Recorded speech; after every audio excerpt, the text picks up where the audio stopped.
لیکن دلوں کی دنیا کو صرف ایمان بدل سکتا ہے اور کوئی شے نہیں بدل سکتا، کوئی قانون کوئی دستور نہیں بدل سکتا۔ امریکہ میں جا کے دیکھ لیجئے، 200 برس ہو گئے ہیں اس چمڑی کی رنگت کے فرق کو ختم کرنے کی کوشش کرتے ہوئے، کیا کامیابی ہو سکی؟ جان لیجئے یہ بہت بڑا انقلابی نعرہ ہے۔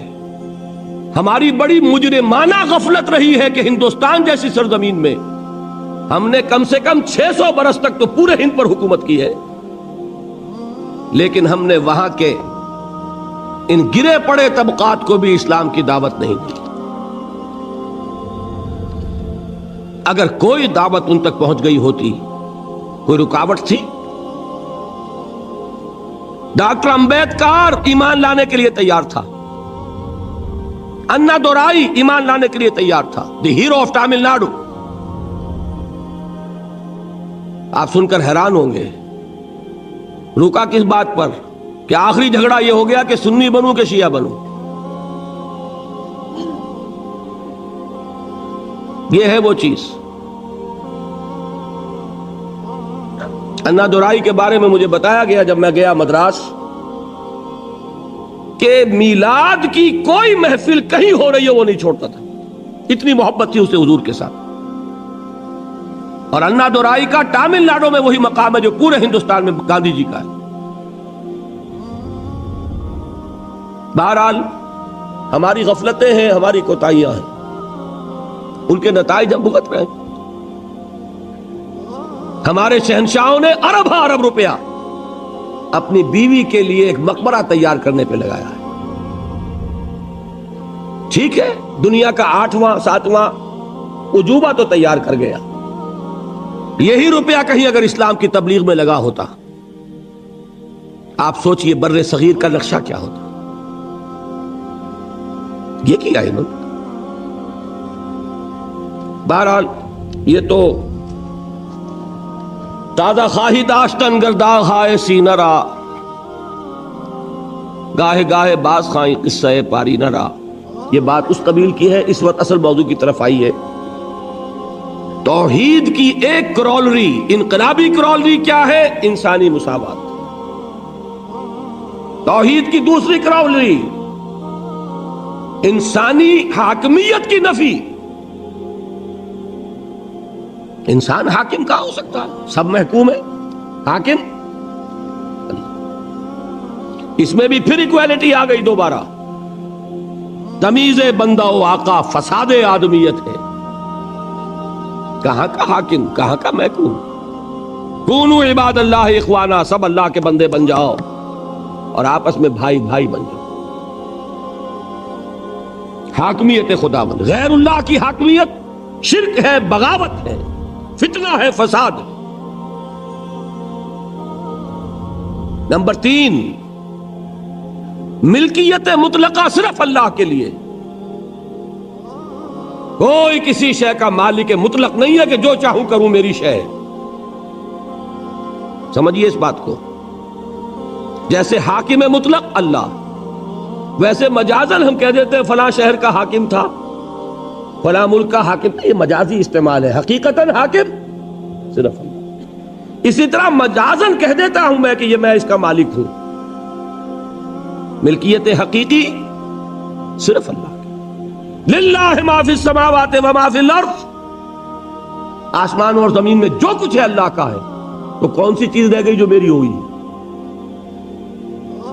عجیب بات ہے، میں خود اس کا ہوں۔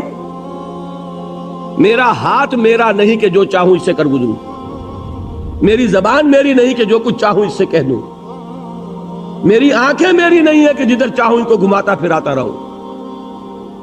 ایک مرتبہ اگر اچانک نگاہ پڑ جائے نامحرم پر تو معاف ہوگی، دوسری مرتبہ گئی معافی نہیں ہے۔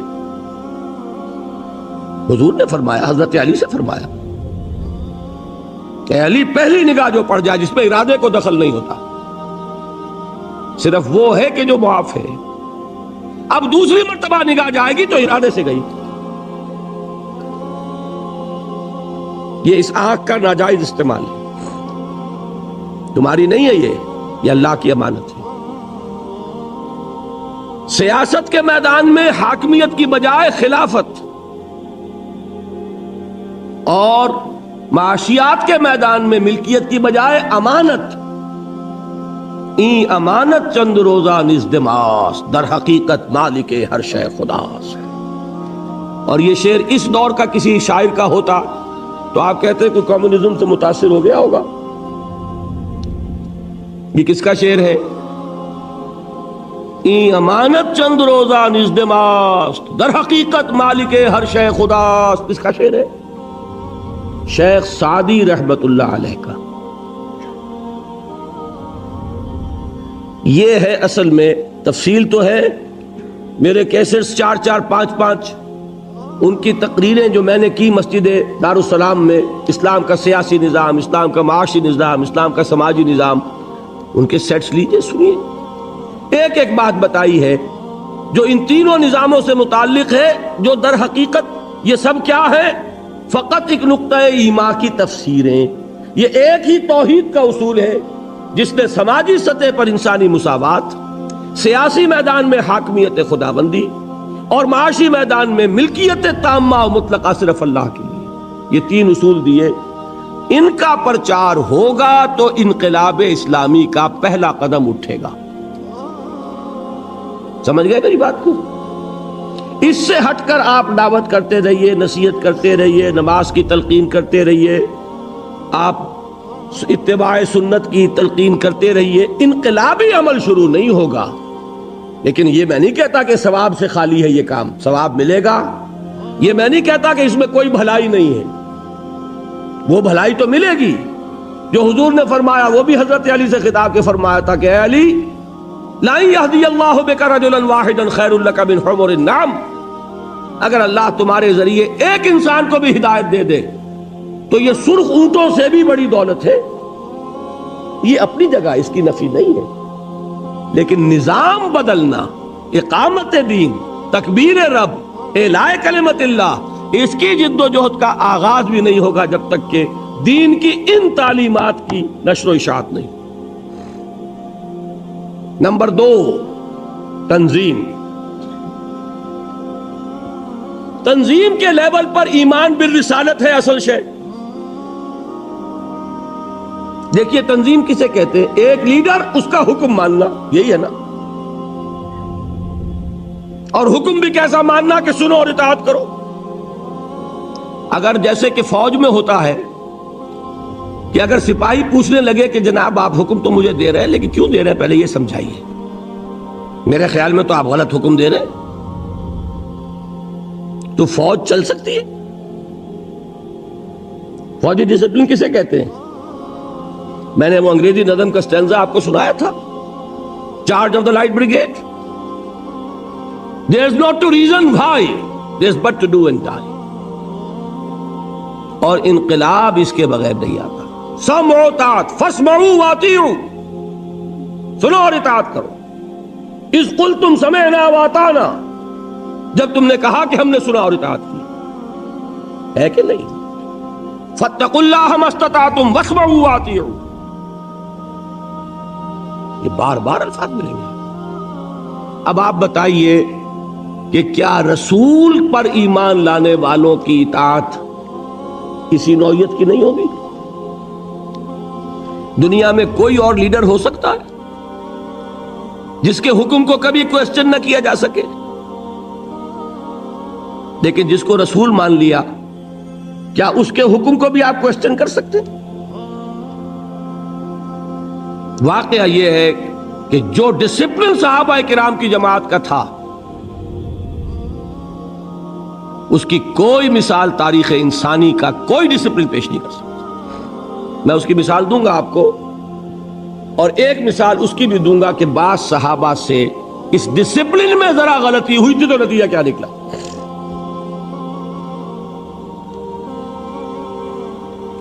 لیکن یہ جان لیجئے کہ رسول ماننے کے بعد تو اب آپ چوں کر سکتے ہی نہیں نا.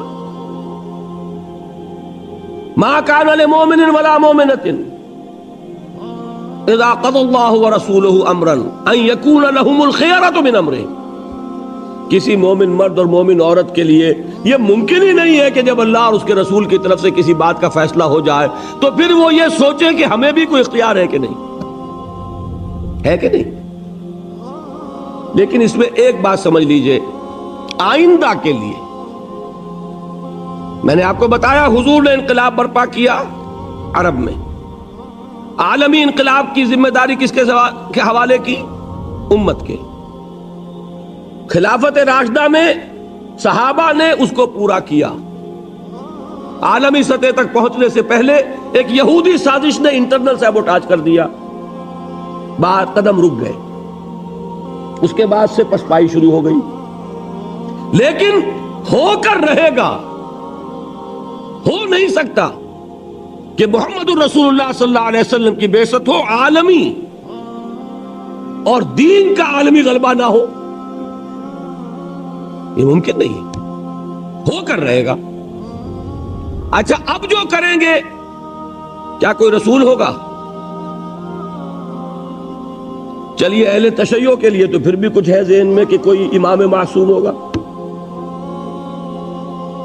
ہم تو اس کے بھی قائل نہیں، ہم نہ امامت معصومہ کے پہلے قائل نہ آئندہ قائل۔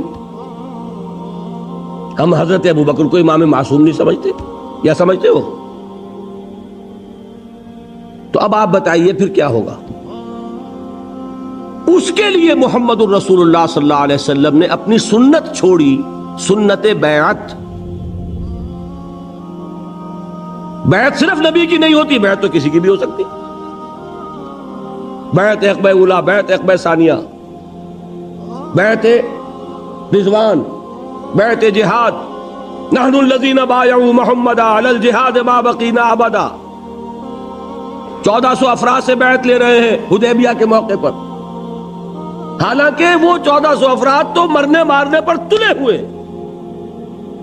انہیں تو وہ صلح پسند نہیں آ رہی، تو بیعت کی کیا ضرورت تھی؟ بیعت علی الموت، بیعت علی اللہ نفر، صرف اس لیے کہ آئندہ والوں کے لیے ایک رہنمائی ہو جائے کہ جب بھی کبھی اقامت دین کے لیے جماعت قائم ہوگی وہ بیعت کی بنیاد پر ہوگی۔ البتہ ایک فرق کے ساتھ، رسول کی بیعت تھی مطلق، جو حکم دیں گے مانیں گے، رسول کے بعد جس کی بھی بیعت ہوگی وہ مقید ہوگی، معروف میں جو حکم دے، کتاب و سنت کے خلاف حکم دیں گے تو نہیں مانیں گے۔ مطلق وہ اس لیے تھی کہ وہ خود ہی تو ہے معیار حق، وہی تو بتائیں گے تو معلوم ہوگا کہ یہ جائز ہے، وہی بتائیں گے تو معلوم ہوگا یہ ناجائز ہے۔ لہذا ان کی اطاعت جو تھی صلی اللہ علیہ وسلم وہ اس میں انکنڈیشنل تھی، نو کنڈیشنز نو لیمیٹیشنز۔ لیکن اب جس کی بھی ہوگی کنڈیشنل ہوگی، لیمیٹڈ ہوگی، اس کو کہتے ہیں سمع و طاعت فی المعروف۔ صرف میں نے ایک اصول واضح کر دیا، اب آگے چلیے تیسری چیز، تربیت۔ اس میں نوٹ کیجئے کہ تربیت محمدی صلی اللہ علیہ وسلم اس کا اصل تعلق ہے ایمان بالآخرہ سے۔ جتنا یقین آخرت کا ہوگا اتنا عمل درست ہوگا، یہ میں بیان کر چکا ہوں کہ نہیں؟ علمی نظری اعتبار سے اصل ایمان ایمان باللہ، قانونی اعتبار سے اصل ایمان ایمان بالرسالت، اور عملی اور اخلاقی اعتبار سے اصل ایمان ایمان بالآخرہ، یقین آخرت۔ اور نمبر 2، یہ تربیت ہے اصل میں، جس کے لیے نماز ہے، جس کے لیے روزہ ہے، جس کے لیے قیام اللیل ہے، جس کے لیے راتوں کو کھڑے رہ کر قرآن کو اپنے اندر اتارنا ہے۔ یا ایھا المزمل قم اللیل الا قلیلا نصفہ او انقص منہ قلیلا او زد علیہ ورتل القرآن ترتیلا۔ اور آخر میں کیا فرمایا؟ ان ربک یعلم انک تقوم ادنی من ثلثی اللیل ونصفہ وثلثہ وطائفۃ من الذین معک۔ یہاں آئی وہ چیز، اس لیے کہ اسلامی انقلاب کے لیے اسلامی سیرت درکار ہوگی۔ اگر یہ نہیں ہے تو فساد برپا کیا جا سکتا ہے، اسلام کو قائم نہیں کیا جا سکتا۔ کسی کی ٹانگ گھسیٹی جا سکتی ہے، ہم نے 2 دفعہ گھسیٹی پاکستان میں. ایوب خان کی گھسیٹی کہ نہیں گھسیٹی؟ لیکن اس کی گھسیٹی تو نتیجہ کیا نکلا؟ شامت اعمال ما صورت بھٹو گرفت. ہوا کہ نہیں؟ پھر بھٹو کی گھسیٹی تو اب ماشاء اللہ آ گیا. یہ کیوں؟ اس لیے کہ طریقہ محمد کا نہیں ہے صلی اللہ علیہ وسلم. جلوس نکل رہے ہیں نظام مصطفیٰ کے اور نمازیں غائب ہو رہی ہیں، عصر کی بھی مغرب کی بھی. جلسے ہو رہے ہیں، لیڈر لوگ اٹھ کر داعش پر سے جا کے اپنی نماز پڑھ کے آ گئے ہیں. یہ خیال نہیں کہ یہ جو 20,000 آدمی سامنے بیٹھا ہوا ہے، نماز اس پر بھی فرض ہے کہ نہیں؟ نماز جیسے ستون کو گرا کر دین کو قائم کیا جائے گا. الصلاۃ عماد الدین. اور گھیراؤ ہو رہا ہے اور جلاؤ ہو رہا ہے اور کاریں جلائی جا رہی ہے اور شیشے توڑے جا رہے ہیں اور اسٹریٹ لائٹس توڑی جا رہی ہیں. یہ طریقے تو کمیونسٹوں کے ہیں بھائی. اس سے انقلاب محمد ہی آ جائے گا. بے گناہ بسیں جلائی جا رہی ہیں، کوئی گناہ ہے ان کا؟ مسافروں کو تکلیف پہنچائی جا رہی، وہ آپ کو کوس رہے ہوں گے دل میں یا دعائیں دے رہے ہوں گے؟ جنہیں بنس روڈ پہ اتار کے کھڑا کر دیا، پتہ نہیں کتنی مشکل سے بس میں جگہ لی ہوگی انہوں نے. کتنے لوگ تو الٹی جانب سفر کرتے تب کہیں جا کر ٹاور سے بیٹھتے بیچارے، اور ان کو اتار کے اور بس کو آگ لگا دی. بچے گھروں میں بیٹھے ہوئے منتظر ہوں گے، ادھر وہ گالیاں دے رہے ہوں گے، ادھر وہ جو کھڑے ہیں یہاں پر جنہیں اب کوئی امکان نظر نہیں آتا کہ کوئی سواری مل جائے. یہ طریقے نہیں ہیں انقلاب محمدی کے. یہ ہم نے دوسروں سے مستعار لیے. ہم نے سمجھا کہ ان کو کامیابی اس سے ہو گئی، شاید ہم بھی یہی ہتھ کنڈے استعمال کریں تو کامیابی ہو جائے. جان لیجئے اگر تو کام وہ کرنا ہے جو کیا تھا محمد الرسول اللہ صلی اللہ علیہ وسلم نے، تو طریقہ بھی وہی اختیار کرنا ہوگا جو اختیار فرمایا تھا محمد الرسول اللہ صلی اللہ علیہ وسلم. تربیت. اقبال کہتا ہے نا کہ خام ہے جب تک تو ہے مٹی کا ہی کمبار، تو پختہ ہو جائے تو ہے شمشیر بے زنہار. پختہ ہو نا، اس پختگی میں وہ ہے عبادات بھی ہے، روزہ بھی ہے، نماز بھی ہے، تلاوت بھی ہے، تہجد بھی ہے، جس کا کہ یوں سمجھئے کہ اس کی ریپرزنٹیشن جو ہے وہ کیا ہے؟ دشمنوں کے جاسوسوں نے خلافت راشدہ کے دوران جو اسلامی لشکر تھا اس کے بارے میں جو رپورٹ دی وہ کیا تھی؟ ہم فرسان بالنہار و رہبان باللیل.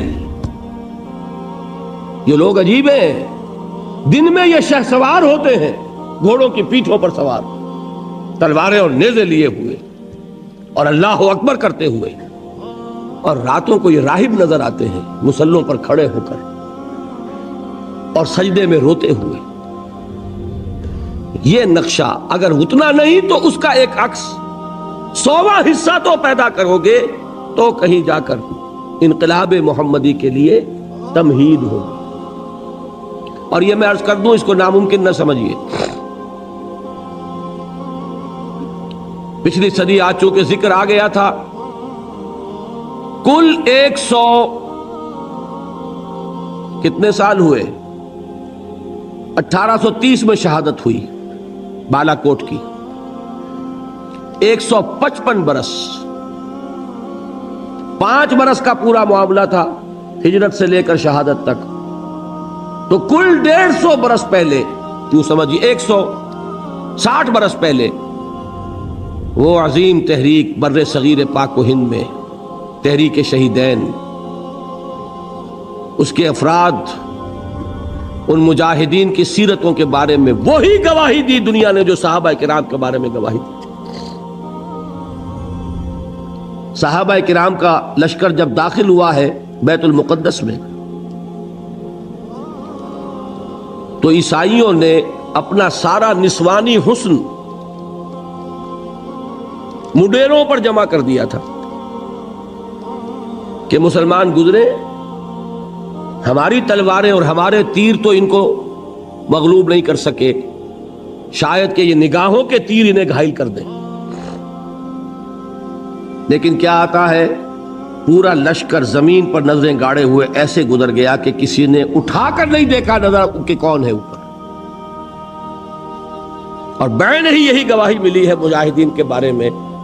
ہزارہ کے علاقے میں جو گجر قوم آباد ہے، نہایت حسین و جمیل، خواتین نہایت حسین و جمیل، وہ آپس میں باتیں کرتی تھیں کہ یہ لوگ معلوم ہوتا ہے کہ شاید نامرد ہیں کہ انہوں نے کبھی ہماری طرف نگاہ اٹھا کے نہیں دیکھی۔ دور صحابہ کرام کا ایک نقشہ، یہ بھی بر صغیر پاک و ہند کی بہت بڑی سعادت ہے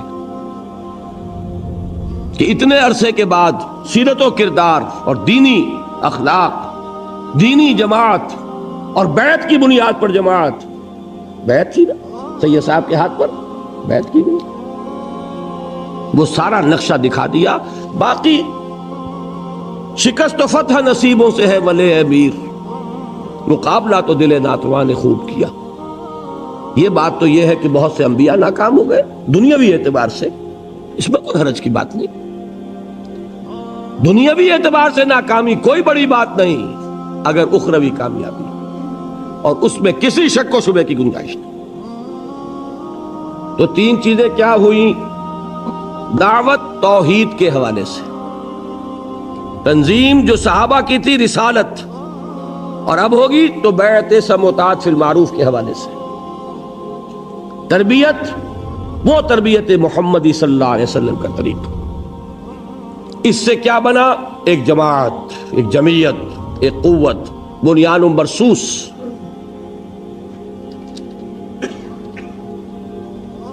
اس کے ساتھ چوتھا عمل چلا ہے، وہ بھی مکی دور میں۔ اس پورے عرصے میں 12 برس میں کیا حکم تھا مسلمانوں کو؟ کفو ایدیکم۔ قانون تو شریعت کا ہمیشہ سے یہ ہے، بدلے کا، قصاص کا ہے، دانت کے بدلے دانت اور کان کے بدلے کان، ہے کہ نہیں؟ لیکن اس عمل، انقلابی عمل میں، اقامت جدوجہد میں وہ قانون نہیں چلے گا۔ اس میں جب دین غالب آ جائے گا، اسلامی ریاست قائم ہو جائے گی، تو وہ قانون نافذ ہوگا۔ اس میں کیا ہے؟ مارے کھاؤ، ہاتھ نہ اٹھاؤ، ٹکڑے اڑا دیے جائیں تمہارے، تب بھی تم کوئی کارروائی نہیں کر سکتے۔ میں عرض کرنا چاہتا ہوں، گاندھی کا یہ اعتراف ہے کہ میں نے عدم تشدد حضرت مسیح اور حضرت محمد سے سیکھا۔ اور واقعہ یہ ہے کہ اگر کانگریس کی موومنٹ ابتدا ہی سے تشدد پہ اتر آتی تو ختم کر دی۔ چورا چوری کا ایک واقعہ ہو گیا تھا، ایک جلوس نے بہار میں، یہ جگہ ہے، تھانہ ہے، تھانے کے اوپر حملہ کر دیا۔ گاندھی نے پوری موومنٹ کال آف کر دی۔ If you can't remain peaceful, if you can't obey my command, then I can't take the responsibility of leading you. اور ایک بات میں اور بتا دوں آپ کو، سکھوں کی ایک تحریک تو آج کل چل رہی ہے، اس تحریک کی بدقسمتی ہے یہ کہ یہ ابتدا ہی سے وائلنٹ ہو گئی۔ اس کا کتنا بڑا نقصان ہوا ہے اس کا سب کو اندازہ ہے کہ ٹھیک ہے، قوم ہے، اس کی جان ہے، وہ ابھی قربانیاں دے رہی ہے، لیکن یہ کہ جو کچھ جتنی قیمت وہ دے چکی ہے اس کے حوالے سے کامیابی جو ہے کہیں بھی آس پاس نہیں۔ انہی سکھوں کی ایک تحریک چلی تھی 30s میں، عجیب تحریک تھی وہ، آپ سنیں گے۔ اب ہماری یہ تاریخ ہے لیکن ہم واقف نہیں، شاید آپ کو ہنسی آئے۔ سکھوں کے گردواروں کے ساتھ جو زمینیں وقف تھیں ان پر قبضہ ہندوؤں کا تھا۔ چونکہ برطانوی حکومت نے سکھوں کو علیحدہ مذہب نہیں مانا تھا، لہذا گردواروں پر کنٹرول کس کا؟ عبادت کا ہے کس کی؟ سکھوں کی۔ کنٹرول کس کا؟ ہندوؤں کا۔ تو ایک تحریک انہوں نے چلائی تھی، گردوارہ پربندھک کمیٹی، کچھ اس طرح کا نام تھا اس کا مقصد کیا تھا کہ ہماری عبادت گاہوں کا کنٹرول ہمارے پاس ہونا چاہیے۔ اب بھی وہ کمیٹی ہے، وہی کمیٹی اب کنٹرول کرتی گردواروں کو۔ اب اس کے لیے ظاہر بات ہے کہ شیر کے منہ میں سے نوالا نکالنا آسان تو نہیں نا، تحریک چلانی پڑتی ہے۔ حقوق کوئی آسانی سے نہیں دیتا جب تک کہ آپ لینے کے قابل نہ ہو، انہیں تحریک چلانی پڑی۔ پولیس جیسے اب بھی ہے، اس وقت بھی پیسے والے کے ساتھ تھی۔ پیسے والا کون تھا؟ بنیا۔ لہذا دفعہ 144، اب سکھوں کے جتھے نکلتے تھے 144 کو ڈیفائی کرنے کے لیے۔ ان جتھوں کا مجھے ایک صاحب نے آنکھوں دیکھا حال بتایا ہے، ابھی وہ زندہ ہیں، 69 علامہ اقبال روڈ لاہور پر، جو شخص جائے جا کے ویریفائی کر لیں۔ حاجی عبد الواحد صاحب 1930 کے ایم اے ہیں انگلش کے، وہ فرماتے ہیں کہ میں نے اپنی آنکھوں سے دیکھا جتھا نکلتا تھا، لیکن سکھوں کے اس جتھے کو جو ڈیفائی کر رہا 144 کو، دفعہ 144 کی خلاف ورزی، انہیں حکم تھا ہاتھ باندھے رکھو۔ نتیجہ یہ نکلتا تھا، وہ کہتے میں نے آنکھوں سے دیکھا کہ سپاہی کی لاٹھی سر پر پڑی، سر پھٹ گیا، خالصہ نیچے گر گیا، لیکن ہاتھ بندھے رہے۔ نتیجہ یہ نکلا کہ کامیاب ہوئے، حکومت کو گھٹنے ٹیکنے پڑے، گردواروں کا کنٹرول انہوں نے حاصل کیا۔ یہ ہے اصل میں تو حیران ہو گیا جب انہوں نے مجھے واقعہ سنایا۔ ان کے ذہن میں نہیں تھا قرآن مجید میں سورہ نساء میں جو لفظ آیا کفو ایدیکم، اپنے ہاتھ بندھے رکھو۔ آپ اندازہ کیجئے کہ یہ ریفلیکس ایکشن ہے، غیر اختیاری طور پر اگر آپ کے سر پر کوئی وار آ رہا ہو تو ہاتھ ایک دم اٹھتا کہ ہاتھ اس کو روکے، لیکن انہیں حکم تھا کہ ہاتھ یہاں بندھے رہیں گے۔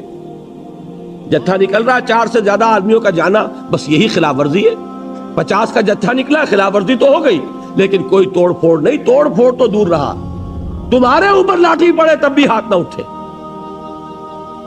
یہ وہ چیز تھی کہ جس نے انہیں کامیابی سے ہمکنار کی، اور یہی ہمیں نظر آ رہا ہے۔ میں پھر کہہ رہا ہوں، یہ تو بہت بات کی چیزیں ہیں، یہ کہاں تاریخ میں اس سے پہلے اس کی کوئی مثال ہے؟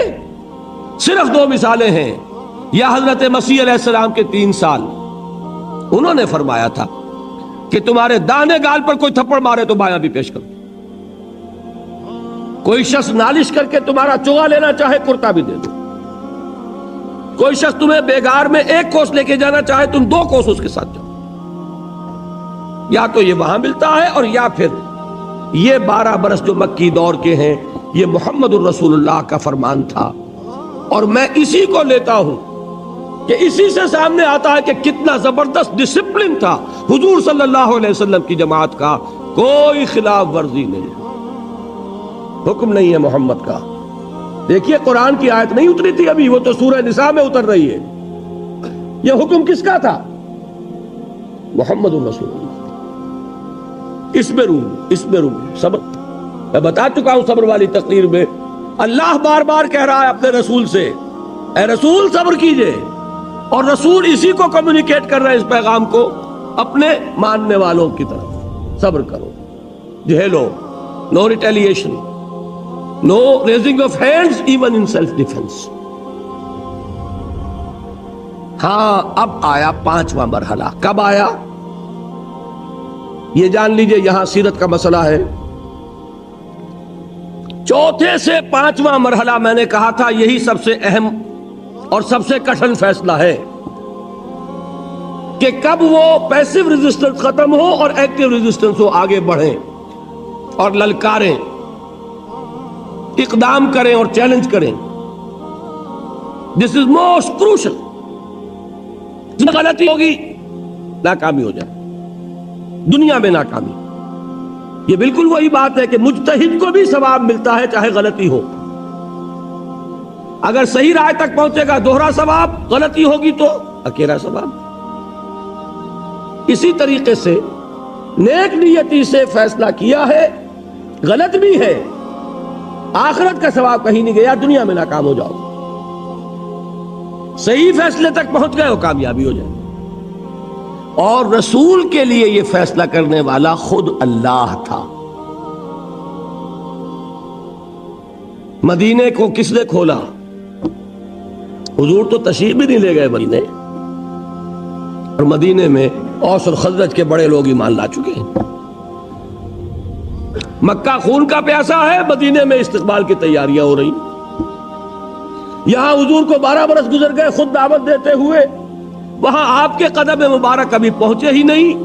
گئے ہیں تو صرف آپ کے 2 جانثار مصعب بن عمیر، عبداللہ ابن ام مکتوم رضی اللہ تعالی عنہما. بہرحال یہ اللہ کا فیصلہ. اللہ نے تمکن عطا فرمایا. اب جب حضور تشریف لے جا رہے مدینے کی طرف تو آیت نازل ہو گئی، اذن للذین یقاتلون بانہم ظلموا وان اللہ علی نصرہم لقدیر الذین اخرجوا من دیارہم بغیر حق الا ان یقولوا ربنا اللہ. اذن اجازت دی گئی ان کو جن پر ظلم و ستم کے پہاڑ ہے، جن کے ابھی تک ہاتھ باندھ دیے گئے تھے آج کھول دیے گئے. They can retaliate. وہ آگے بڑھیں. اب وہ پابندی ختم ہو گئی. میں یہ کسی اپنی تقریر میں بیان کر چکا ہوں کہ مدینے پہنچ کر یہ نہیں ہوا. یہ مغربی مفکرین اس کو فلائٹ ٹو مدینہ لکھتے ہیں. بڑا ان کا لطیف انداز ہوتا ہے، طنز کا بھی اور جڑیں کاٹنے کا بھی. فلائٹ کہتے ہیں فرار کو. یہ فرار نہیں تھا، یہ ہجرت تھی. زمین و آسمان کا فرق. اور وہاں جا کر کوئی کمر کھول کر آرام نہیں کرنا تھا. وہ تو جس بیس کی تلاش میں آپ گئے تھے طائف، وہ بیس اللہ کی مشیت میں مدینہ منورہ کو بننا تھا. وہاں جا کر اپنی اس تحریک کو، اپنی اس موومنٹ کو، اپنی جد و جہد کو، اقامت دین کی جو وہ جد و جہد ہے اسے اب اگلے مرحلے میں لانا. صرف 6 مہینے حضور نے لیے ہیں انٹرنل کنسولیڈیشن کے، مواخات بین المہاجرین والانصار. نمبر 2 مسجد نبوی کی تعمیر. نمبر 3 یہود کے ساتھ معاہدے. 7ویں مہینے آپ نے چھاپا مار دستے بھیجنے شروع کر دیے. اگرچہ اس میں گئے صرف مہاجرین، انصار نہیں. اس کی ایک وجہ تھی. انصار نے جب درخواست کی تھی کہ حضور آپ تشریف لے آئیے مدینے، تو الفاظ یہ کہے تھے کہ ہم آپ اگر مدینے پر حملہ کریں گے یہ مکے والے، تو ہم آپ کی حفاظت کریں گے جیسے کہ اپنے اہل و عیال کی کرتے ہیں. اور مدینے پہ حملہ بھی ہوا ہی نہیں ہے. یہ تو حضور اقدام کر رہے ہیں نا. لہذا بہت اہم ہے یہ بات. یہ تمام سیرت کی کتابوں میں واقعات موجود ہیں، لیکن ان کے بٹوین دی لائنز کہ یہ ایک انقلابی عمل کا تقاضا تھا کہ اس وقت یہ ہوتا. بس یہ سمجھنے کی بات ہے. حکمت کیا ہے، وزڈم کیا ہے، فلسفہ کیا ہے. یہ میں آپ کو فلسفہ سیرت آج پڑھا رہا ہوں. آپ اس کو سامنے رکھیے گا اور پھر سیرت کا مطالعہ کیجیے. واقعات تو وہی ہے.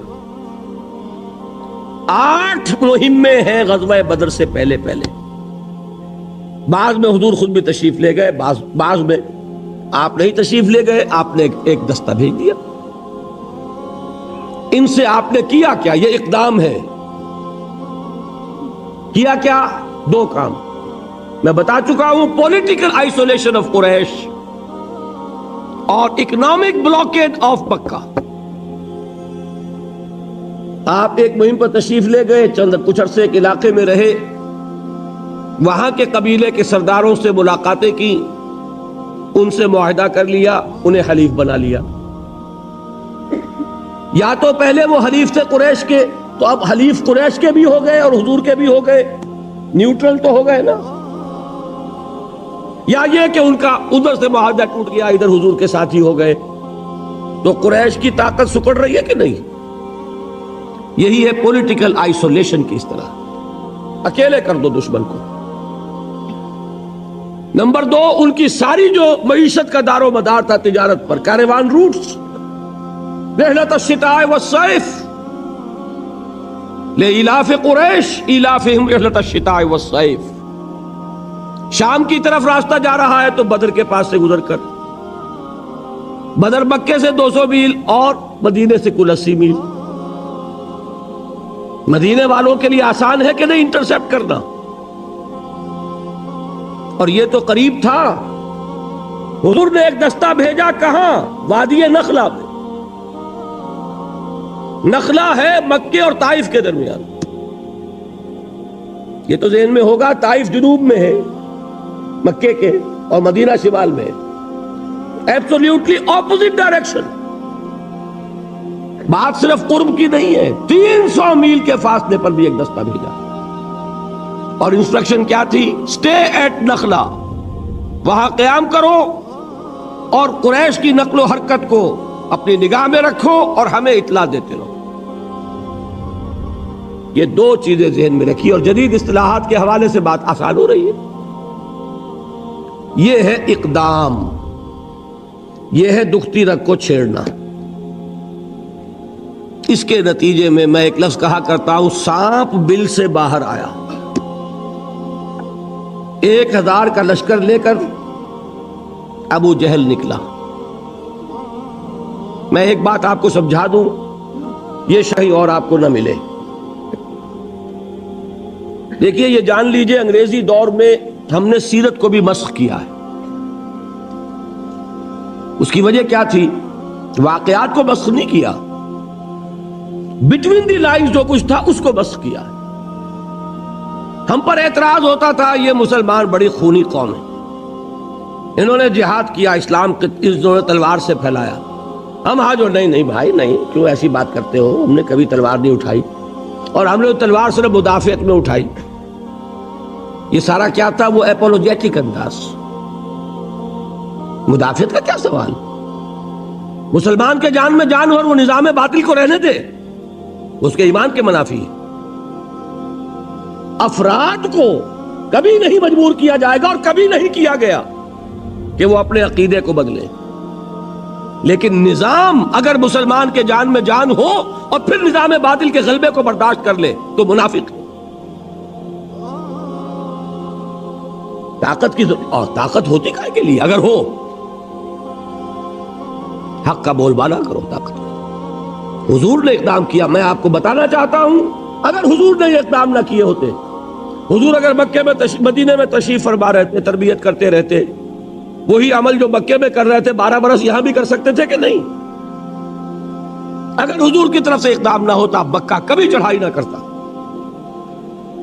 اس کو نوٹ کر لیجئے کہ مکے میں جہاں جن کو جدید اصطلاح میں کہتے ہیں ہاکس، جن کے سر پر جنگ کا جنون ہوتا ہے، وہ بھی تھے.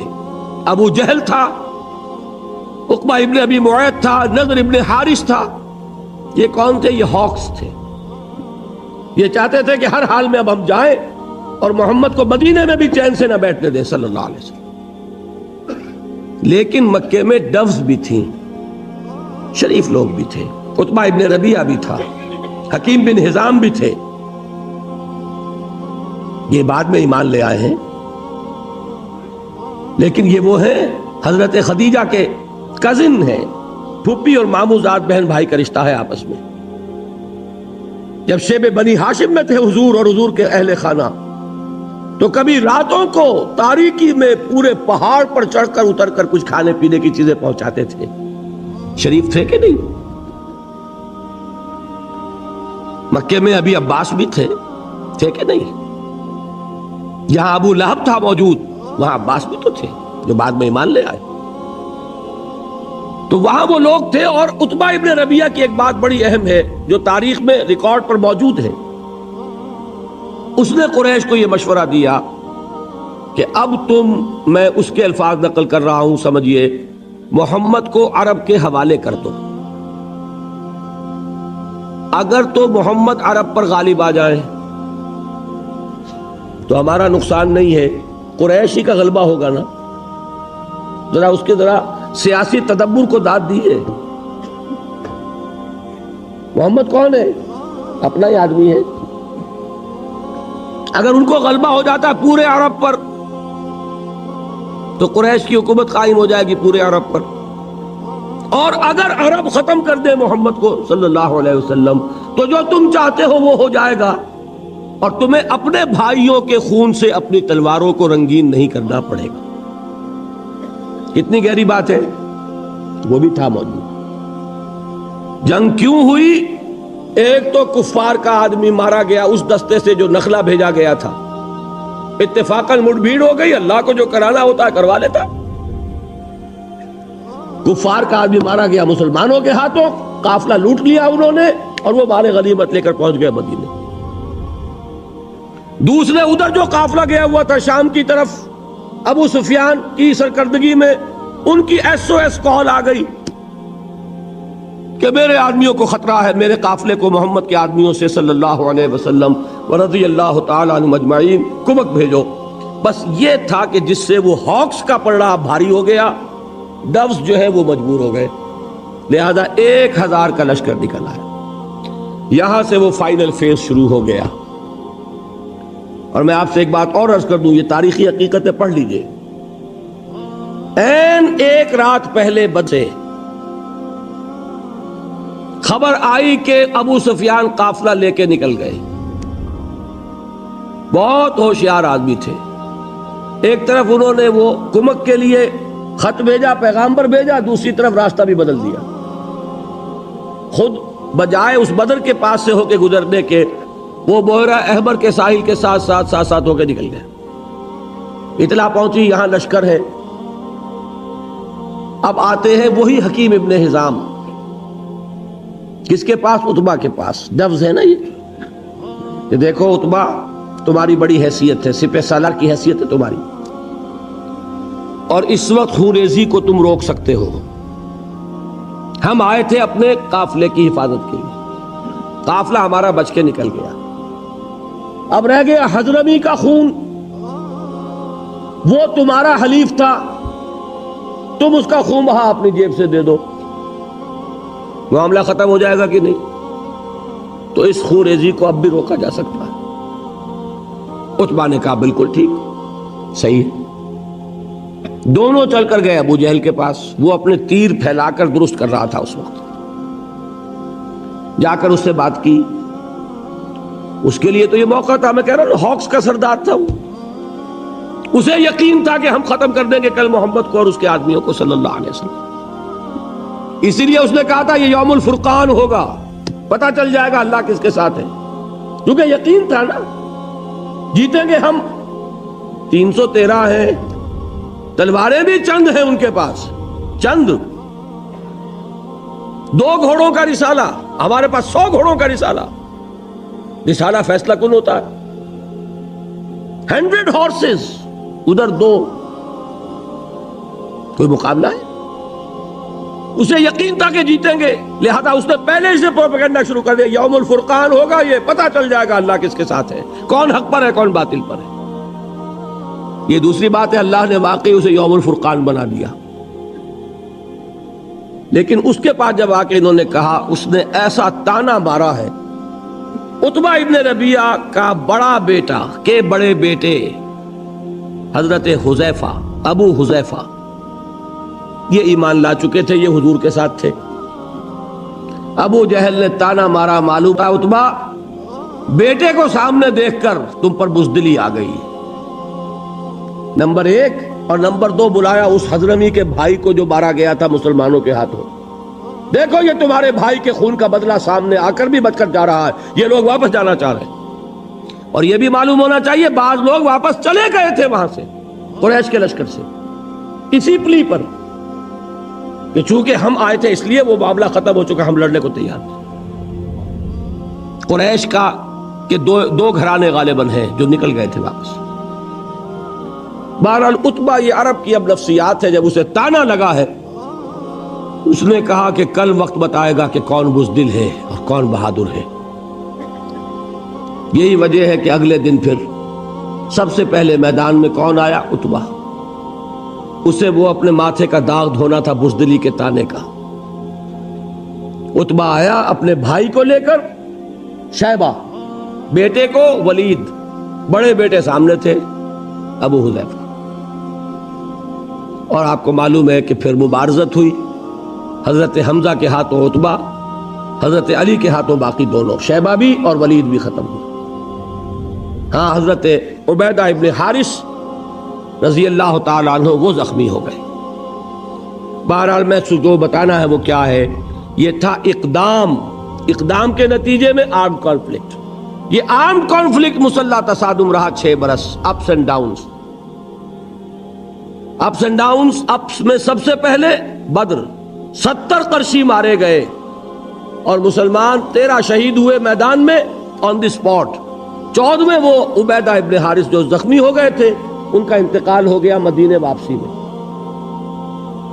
لیکن اگلے سال کیا ہوا؟ احد۔ یہ میں اس لیے بتانا چاہتا ہوں کہ ڈسپلن کی اہمیت کا اندازہ ہو جائے۔ 70 صحابہ شہید، حضور زخمی، دندان مبارک شہید، چہرہ مبارک لہو لہان، ایک بہت بڑی زک مسلمانوں کو اٹھانی پڑی۔ کس وجہ سے؟ سورہ آل عمران میں اللہ نے فرمایا لَقَدْ صَدَقَكُمُ اللَّهُ وَعْدَهُ، اے مسلمانوں تم ہمیں بلیم نہیں کر سکتے، اللہ نے تو اپنا وعدہ تم سے پورا کر دیا تھا۔ اِذْ تَحُسُّونَهُمْ بِإِذْنِهِ، جبکہ تم اپنے دشمنوں کو گاجر مولی کی طرح کاٹ رہے تھے۔ جنگ شروع ہوئی اور فتح ہو گئی، بھگدڑ مچ گئی، 3000 کا لشکر، بھگدڑ۔ اب وہ غلطی ہوئی، وہ گھاٹی پر 50 تیر انداز۔ حضور نے فرمایا تھا کہ تمہیں یہاں سے ہرگز نہیں ٹلنا۔ حضرت جبیر کی سرکردگی میں چاہے تم یہ دیکھو کہ ہم سب شہید ہو گئے اور ہماری بوٹیاں نوچ نوچ کر پرندے کھا رہے ہیں، تب بھی یہاں سے مت ہلنا۔ لیکن جب فتح ہو گئی، غلطی ہوئی، انڈسپلن۔ حضور کے حکم کے بارے میں تو میری اپنی تحقیق یہ ہے کہ تعویل کی ہے انہوں نے، غلطی اس معنی میں نہیں تھی کہ حضور کے حکم کو جان بوجھ کر توڑا، اس لیے کہ حضور کے الفاظ تھے شکست کی کیفیت والے۔ یہاں ہو گئی تھی فتح، تو صحابہ کرام یہ جان لیجئے، اس لیے کہ منافقین وہاں اب کوئی نہیں تھا، منافق جا چکے تھے احد سے پہلے عبداللہ ابن ابی کے ساتھ، یہاں کوئی منافق نہیں تھا، سب مومنین صادقین تھے، لہذا جان بوجھ کر حضور کے حکم کی خلاف ورزی نہیں ہو سکتی تھی۔ تعویل کیا ہوئی کہ حضور نے شکست کے بارے میں فرمایا تھا نا، یہاں تو فتح ہو گئی، لہذا حکم اپلائی نہیں کر رہا۔ البتہ خلاف ورزی ہوئی، کمانڈر بھی اگر یہ کہہ دیتا کہ ہاں ٹھیک ہے تو بات اور تھی، وہاں جو کمانڈر ہے اس نے اجازت نہیں دی، وہ پکارتے رہ گئے کہ دیکھو کہاں جا رہے ہو، مت جاؤ۔ تو آن دی اسپاٹ جو بھی ڈسپلن کا تقاضا کیا ہے، جو آپ کا امیجیٹ، جو آپ کا آفیسر ہے، اس کا حکم ماننا پڑے گا کہ نہیں؟ حضور نے فرمایا من اطاعنی فقد اطاع اللہ ومن عصانی فقد عصى اللہ ومن اطاع امیری فقد اطاعنی ومن عصى امیری فقد عصانی۔ جس نے میری اطاعت کی اس نے اللہ کی اطاعت کی، جس نے میری نافرمانی کی اس نے اللہ کی نافرمانی کی، جس نے میرے مقرر کردہ امیر کی اطاعت کی اس نے میری اطاعت کی، جس نے میرے مقرر کردہ امیر کی نافرمانی کی اس نے میری نافرمانی کی۔ وہ جو کمانڈر تھے ان کی نافرمانی، یہ انڈسپلن ہے۔ قرآن کہتا ہے وَلَقَدْ صَدَقَكُمُ اللَّهُ وَعْدَهُ إِذْ تَحُسُّونَهُم بِإِذْنِهِ حَتَّى إِذَا فَشِلْتُمْ وَتَنَازَعْتُمْ فِي الْأَمْرِ وَعَصَيْتُمْ، تم نے نافرمانی کی، تم ڈھیلے پڑے، تم نے ڈسپلن کو توڑا، اس کی سزا ہے جو ہم نے دی۔ آپ اندازہ کر رہے ہیں 35 صحابہ کی غلطی اگر تھی اور اس کی سزا 70 کی شہادت ہے، تاکہ پتہ چل جائے کہ ڈسپلن کس شے کا نام ہے، تاکہ تمہیں اپنی خامیوں کا ابھی اندازہ ہو جائے، تمہیں معلوم ہو کہ یہ مسئلہ کتنا اہم ہے۔ اللہ کنڈون کر سکتا تھا ان کی غلطی کو، معاف کر سکتا تھا، کوئی گزن نہ پہنچتا، حضور کو صحابہ کو ایک غلطی ان گڈ فیتھ کی گئی تھی، لیکن سبق کیسے حاصل ہوتا کہ ڈسپلن کی اہمیت کیا ہے۔ بہرحال سال چھٹا فتح ہوا سن 8 ہجری میں رمضان مبارک، اور پھر شوال میں، یعنی رمضان میں مکہ فتح ہوا، شوال میں حنین کا ہو گیا، طائف کا محاصرہ ہوا۔ بہرحال اس کے بعد پورے عرب میں کوئی طاقت نہیں تھی۔ جاء الحق وزهق الباطل ان الباطل کان زہوقا۔ اس کے بعد آپ نے اب بیرون عرب پھر جنگ موتا ہوئی، سفر تبوک۔ یہ کیا ہے؟ یہ سلطنت روما سے ٹکراؤ، یہ ہے انقلاب محمدی کی اب بین الاقوامی سطح پر توسیع، جس کا آغاز کر دیا محمد الرسول اللہ صلی اللہ علیہ وسلم نے بنفس نفیس، جس کو کیری آن کیا پھر خلفائے راشدین نے، ابو بکر نے، عمر نے، عثمان نے، رضی اللہ تعالی عنہم اجمعین۔ حضرت علی کا نام میں نے یہاں کیوں نہیں لیا؟ حضرت علی کے خلیفہ بننے سے پہلے ہی وہ یہودی سازش سامنے آ گئی، جس کے نتیجے میں حضرت عثمان شہید ہوئے، جس کے نتیجے میں حضرت علی کا پورا دور خلافت باہمی خانہ جنگی کی نظر ہو گئی۔ اس میں ان کا کوئی قصور نہیں، معاذ اللہ ثم معاذ اللہ۔ سازش ہی اتنی بھرپور تھی، اتنی کامیاب تھی، یہودی ذہن اس کی ذہانت کا شاہکار، کہ وہ سیلاب جو بڑھ رہا تھا اس شان کے ساتھ کہ تھمتا نہ تھا کسی سے سیل رواں ہمارا، اس سیلاب کو انٹرنل سیبوٹاج کے ذریعے سے اس کی قوت کو روک دیا۔ بہرحال یہ ہے میرا مطالعہ، یہ ہے انقلاب محمدی کا طریقہ کار، یہ ہے اقامت دین کا طریق۔ اب دیکھیے اس میں حالات کے مطابق اجتہاد کے بعض مراحل آئیں گے۔ دعوت کے نظام میں کوئی تبدیلی نہیں ہوگی۔ اطاعت یا ڈسپلن میں عرض کر چکا ہوں کہ بیعت ہوگی، کوئی امیر، کوئی اب نبی نہیں، رسول نہیں، بیعت ہوگی، لیکن بیعت سموتات فی المعروف، مطلق نہیں ہوگی، انلمیٹڈ نہیں ہوگی۔ تربیت کا بھی وہی نظام لینا پڑے گا جو محمد الرسول اللہ کا۔ اس کے بعد جب تک کہ اتنی طاقت نہ ہو جائے کہ ایک ڈسپلنڈ فورس، ایک مناسب قوت مقدار کی حد تک تربیت یافتہ لوگوں کی موجود نہ ہو، صرف 3 کام کرنے ہیں: دعوت، تنظیم، تربیت۔ اور اس وقت تک، جب تک کہ وہ مناسب تعداد میں قوت وجود میں نہ آئے، کوئی جوابی کارروائی نہیں، صبر محض، عدم تشدد، پیسیو ریزسٹنس، جھیلو اور برداشت کرو۔ ایک بات اب آتی ہے مسلمان ممالک میں، اور یہ ساری بات میں کر رہا ہوں پاکستان کے حوالے سے، میں یہاں بھی اگر آتا ہوں نوٹ کر لیجئے، اور امریکہ بھی اگر جاتا ہوں تو مجھے حضرت مسیح کے الفاظ یاد آئے ہیں۔ ان کے یہ الفاظ، ان کی طرف منسوب الفاظ موجود ہیں کہ میں صرف اسرائیل کے گھرانے کی کھوئی ہوئی بھیڑوں کی تلاش میں آیا ہوں۔ میرا پاکستان سے باہر کا سفر ہوتا ہے پاکستان کی کھوئی ہوئی بھیڑوں کی تلاش۔ وہ امریکہ میں بھی ہے، یہاں بھی ہے۔ گھر میں وہ ذمہ داریاں جو ہیں، وطن کی سرزمین پکار رہی ہے، آپ یہاں عیش اور آرام میں ہے، پیسے جمع کرنے کے چکر میں، یہ یاد دلانے کے لیے آیا۔ وہ کشتی ڈول رہی ہے، دین وہاں نہ آیا تو وہ ملک ہرگز باقی نہیں رہے، امکان ہی نہیں اس کا، اور آثار بہت خراب ہے۔ دین کیسے آ جائے گا؟ گھر بیٹھے آ جائے گا، انتخابات کے ذریعے آ جائے گا۔ بہت بڑا مغالطہ ہے یہ۔ مجھ سے سوال کیا گیا تھا، آج جواب دے رہا ہوں۔ جماعت اسلامی سے میں صرف اس بنیاد پر علیحدہ ہوں، انقلابی جماعت کی بجائے سیاسی جماعت کا رول اختیار کر لیا تم۔ انتخابات کے عمل کے نتیجے میں صرف یہ ہو سکتا ہے کہ جو نظام ملک میں قائم ہے اس کے لیے بہتر ہاتھ اگر فراہم کیے جا سکتے ہو تو کر دیے جائیں۔ نظام نہیں بدلا جا سکتا، اس لیے کہ جو بھی پولیٹیکو سوشو اکنامک سسٹم ہے اسی کے مطابق ووٹ ملیں گے۔ ووٹ ملیں گے سرمایہ دار کو، ووٹ ملیں گے جاگیردار کو اور زمیندار کو۔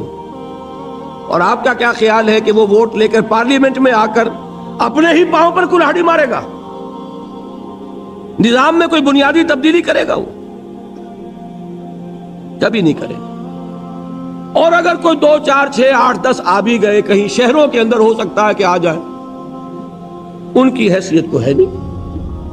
وہ نظام وہی ہے۔ ہمارے ہاں الیکشن جب بھی ہوئے وہی لوگ آئے، چچا نہیں تو بھتیجا، ایک بھائی سے دوسرا بھائی،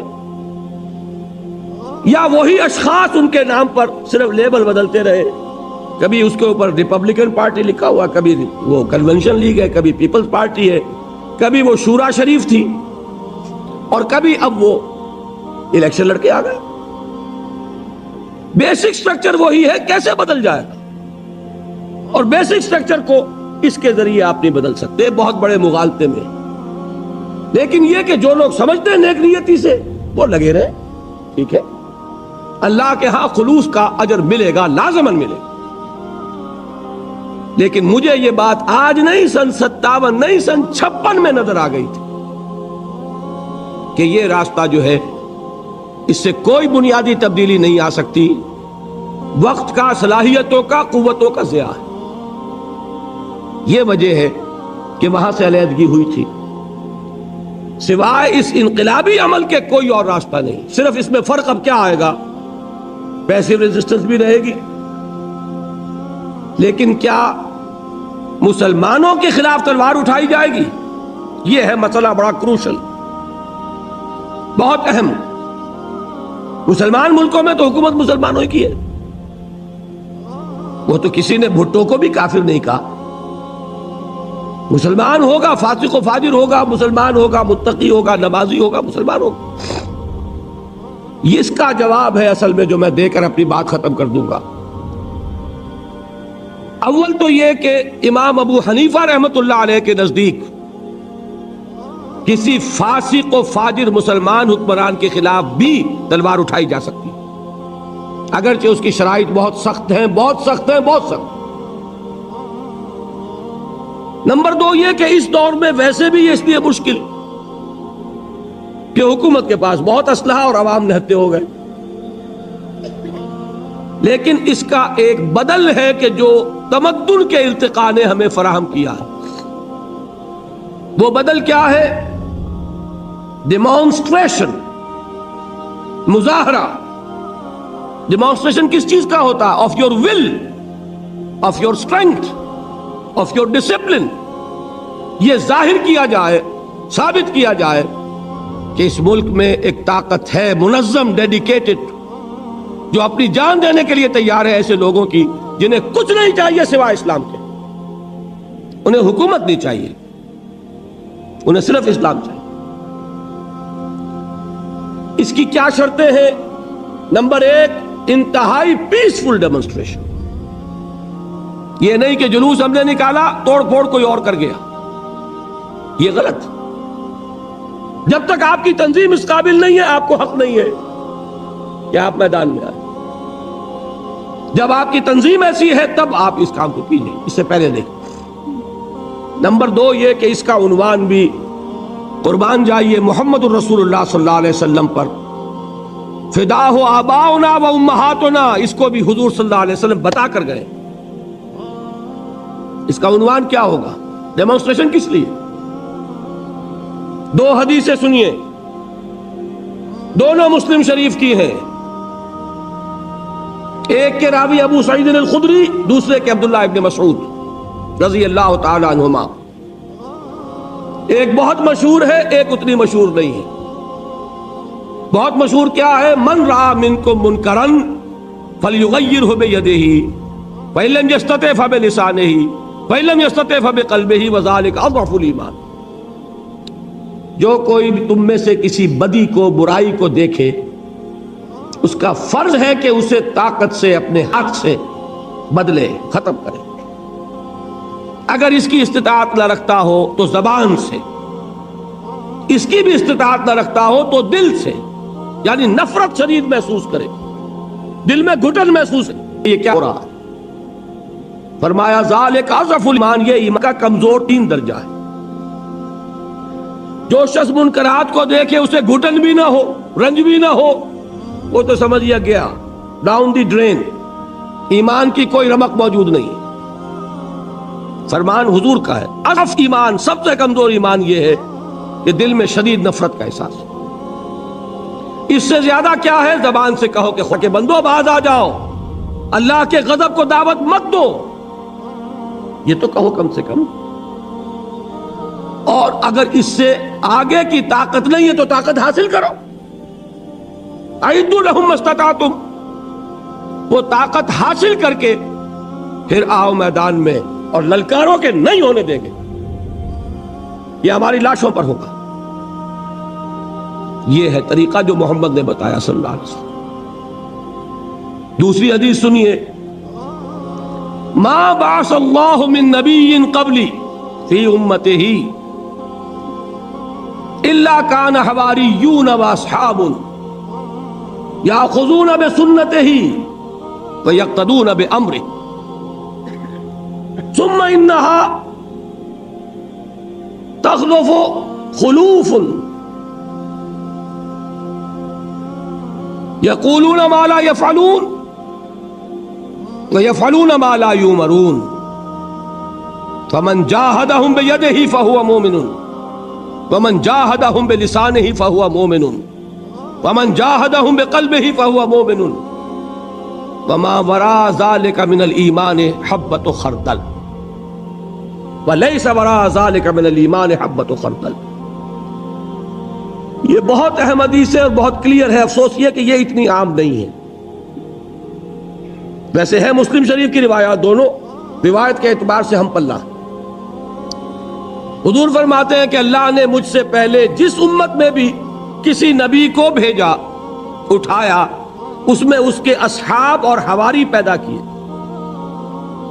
وہ اصحاب اور حواری کیا کرتے تھے؟ اصحاب حضور کے، حواری حضرت عیسیٰ کے، دونوں الفاظ جمع کر دیا آپ نے۔ وہ کیا کرتے تھے؟ وہ اپنے نبی، اپنے رسول کی سنت کو مضبوطی سے تھامتے تھے اور جو حکم وہ دیتے تھے اس کی تعمیل کرتے تھے۔ ثم انہا تخلف من بعدہم خلوف، لیکن اس کے بعد پھر ایسے ناخلف لوگ آ جاتے تھے، وہ کیا کرتے تھے؟ یفعلون ما لا یؤمرون، کرتے وہ تھے جس کا حکم نہیں ہوا، وہ یقولون ما لا یفعلون، اور کہتے وہ تھے جو کرتے نہیں تھے۔ اب آپ نے فرمایا جو کوئی ایسے لوگوں سے جہاد کرے گا ہاتھ سے وہ مومن ہے، جو جہاد کرے گا زبان سے وہ مومن ہے، جو جہاد کرے گا دل سے وہ مومن ہے، اور اس کے بعد تو ایمان رائی کے دانے کے برابر بھی موجود نہیں۔ یہ ہے جہاد کے 3 درجے۔ اور جہاد کن سے ہو رہا ہے یہاں؟ نوٹ کیا آپ نے؟ چاہے ناخلف ہے کہ کون؟ امتی ہے رسول کے نا، ناخلف امتی ہے، انہی کو کہا جائے گا فاسق و فاجر، ان کے خلاف جہاد کیا جائے گا، بالید، باللسان، بالقلب۔ بالید جو ہے وہ ضروری نہیں کہ تلوار سے ہو، بالید کی یہ شکل ہے جو آج دنیا نے دی ہے، کہ پکیٹنگ ہے، ڈیمانسٹریشن ہے، demonstration of your will end your power and your strength. میں اس کی ایک مثال دیا کرتا ہوں، میرے کیسٹس میں بھی موجود ہے۔ یہ تقریباً 2.25 سال پہلے کی بات ہے، مارچ کا مہینہ تھا۔ اشہد ان